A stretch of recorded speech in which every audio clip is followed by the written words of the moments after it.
Fuck a bag, I need a bank, bitch. Fuck a bag, I need a bank, bitch. Alright, playoff run, man. These last 20 some odd games, 25, 30 games or whatever, leading up to the playoffs. Big time for some guys. Out there in their West. Yeah. They're going to be trying to position themselves. Outside of the Warriors, of course. Yeah. We know they're going to do what they do. Outside of the Warriors, who you got best in the West right now at the All-Star break? So, let me just say this before we even dive off into both conferences. Okay. I think the West, the way we put all the juice on the West, I think it's a little bit misguided. Okay, big statement. I think it's a little bit misguided. I think, for what it's worth,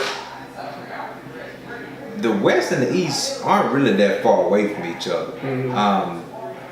There are a lot of talented teams in the West, yes. When we talking about legitimately who gonna make it out of the West, three or four teams. We can say the same thing in the East. 3 or 4 teams. The Warriors, far and above, best team in the NBA. Like you said, they got 5 Hall of Famers.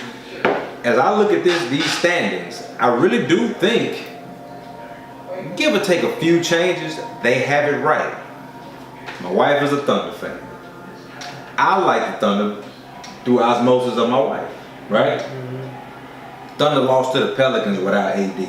That's the kind of thing that worries me in the postseason, because you have to be locked in at all times. Eventually, you're gonna have to play the Warriors. If you're not locked in every night, you're gonna lose that series. You gotta be locked in. You gotta have great players. You gotta play the perfect game. That's how you beat the Warriors. So if you have a slip up on anything, that ain't gonna happen. So the Thunder out, in my opinion. Okay. Trailblazers, McCollum, Lillard, awesome guys. That's it. The rest of the guys are inconsistent. Move on. The Rockets. The Rockets have the talent. The Rockets have a transcendent player.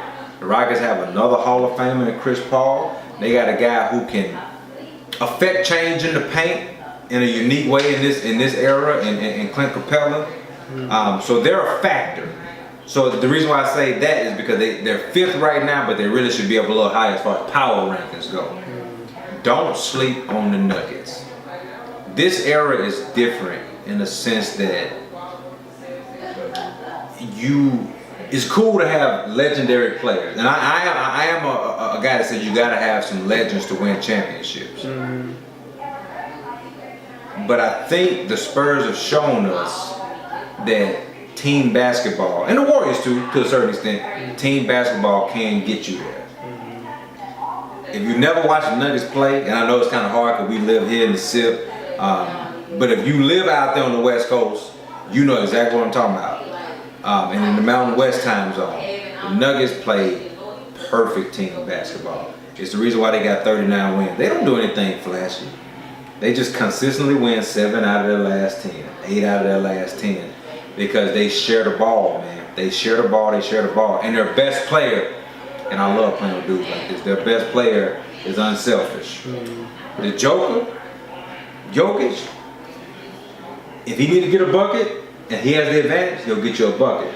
But if he sees the advantage in his other teammates, he fully trusts them to make the shot. And not only that, he gonna set them up in the perfect position. Dude is so skilled, by the way. Right. Dude is so skilled, man. The Europeans, that's how they make them, man. He looks sloppy. Now, real talk, he looks sloppy when you see him. Oh, no, he ain't doing a lot of toning up. He ain't in that way like that. He just a big dude. Yeah. But he ain't trying to get cute for these women out here. He ain't trying to get no beach body out here. But don't let the physique fool you. This boy gets buckets, and he's a hooper. He hooper. Yeah. He's a hooper. I still don't know if that's enough to beat the Warriors. Oh, hell no. Oh, hell no. Them motherfuckers suit, man. Them boys got a 2K team for real, bro. Yeah. But, again, outside of them, that's why I said outside of them. Yeah. I'm going to go with the Rockets. Yeah. Because of everything you said. Yeah. And I want to add this, because people keep forgetting this. Talk about it. I know where you're going, too. Talk about it. You know where I'm going. I know where you're going. People keep telling me the Warriors are so invincible. Now, with Boogie, they might be. Yes. But I'm going to go back to these previous Warriors that we've seen. Go back to it. Could have sworn they took these boys 7 games last year. Didn't have CP. And if CP hamstring ain't get hurt, I would have picked the Rockets to knock them boys off and then take their butt to the final and go knock out Bron and them and win a title. I know. And how the narrative would have changed then around James, around CP and his legacy as a point guard if them boys would have done that, man. You know what I'm saying? We as fans were done a disservice when Chris Paul got hurt. Yeah, that shit pissed me off. That game 7, it was just like, man, we had like that was the pinnacle of basketball. It's like you needed him right there. Like it's right there is a game 7. You need this stud point guard who's a two-way guy. It's not fair to us, and I know people say, man, the Warriors gonna win it anyway. Maybe. I don't know that. All I'm saying is we were slighted, man. We were slighted, and then the way the media sell it to us, brother, they sell it to us like the Warriors just swept everybody. I know. And they did. They went 7 games with them guys who were down in the series. That was the first time I had watched the Warriors in a series, not when they facing the Cavaliers with LeBron, and say, damn, these boys on the ropes. Correct, and that's what be getting me. Yeah. Because the Rockets got 2 Hall of Famers. I don't know how Capella's career gonna turn out. Right now, his career ain't on no Hall of Fame mark. I wouldn't say. Maybe he'll keep improving, but as of right now, the Rockets got 2 Hall of Famers, and they were going against the Warriors 4 Hall of Famers, and we're up. But then when I look at them Cavs series with Bron, with Kyrie, with Love, they couldn't get past 5 games. That don't make sense. You know.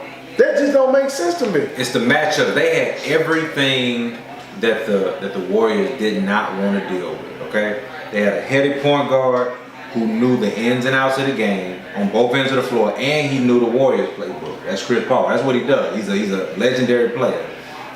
They had a guy in Capella who was an offensive rebounder. Warriors always had trouble. Not with Boogie now, it's a little bit different. In the past, they've always had trouble with offensive rebounding or keeping guys off the offensive glass, perhaps. 3-point shooting. The way you stay in a game with the Warriors when they get hot, you get hot with them. Well, PJ Tucker, Trevor Ariza, Chris Paul, and James Harden can shoot the lights out with the best of them. And then you had the guy who could go get you a bucket. The Rockets made some changes, which is why they're in the 5th place, because they struggled to start the season. They started out rough. And going back to your point about why he should be MVP, James Harden had to fill that void because they lost Ariza, who I think was a huge piece of what they were doing. Yeah, I think they should have kept him. I think they should have kept him. 3-and-D guy extraordinary. Yeah, man. Yeah, and in this league, you got to have that. You got to have it. In today's game, you got to have it. But I still say that if they can get Capella back and he's healthy and Chris Paul can get back to his form, on paper, they still got what it takes to give the Warriors a run, even with Boogie. Because at the end of the day, yes, they have no weakness, the Warriors do. But when you come down the stretch, when you can stay in a game close with them, when they come down the stretch, only one guy gets to make them clutch baskets. I already know where you're going to go with it, but I'm going to ask it anyway. Yeah. And I know where you're going to go based on your previous comments on my lake. But I heard some cats earlier say, they asked them who the Warriors should feel. And I saw several cats say the Warriors should feel my Lakers.